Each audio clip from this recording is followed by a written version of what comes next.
But what we know is we're going to have more and more migrants coming between now and the DNC. And so we need to be expanding shelter.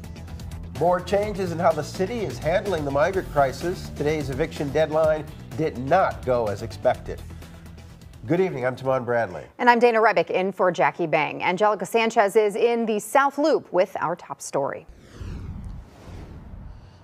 That's right. Well, the city of Chicago confirming today that only 3 migrants were evicted from shelters. The city has said that by the end of April, 2,000 migrants are scheduled to be evicted, a move that doesn't sit right with some city leaders.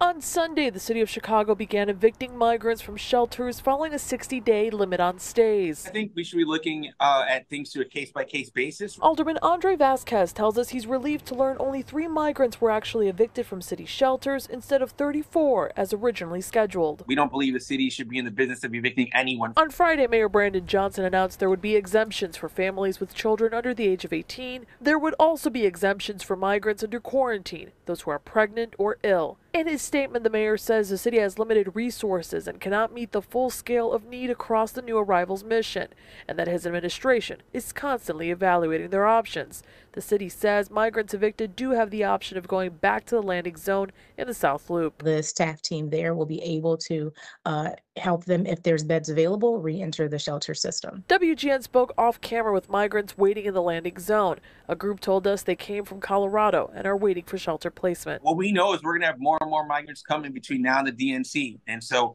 we need to be expanding shelter. Alderman Vasquez tells us evictions will have a negative impact. So I think more likely than not, you'll see the increase in homelessness. He says it's crucial the federal government instead expedite work permits for migrants. If you think about the history of the city, every generation has had migrants, whether it's Irish on St. Patrick's Day or, Polish or the Chinese or Mexican. And every generation, they become part of our nation's fabric. So doing the right thing would be allowing them to onboard and on-ramp to do that so we can see our economies grow. The city does say that the migrants that were not evicted today did meet all of the exemption guidelines. Meantime, migrant families with children are allowed to apply for a 30-day extension on their shelter stay up to 3 times through June 10th. Live in the South Loop tonight, Angelica Sanchez.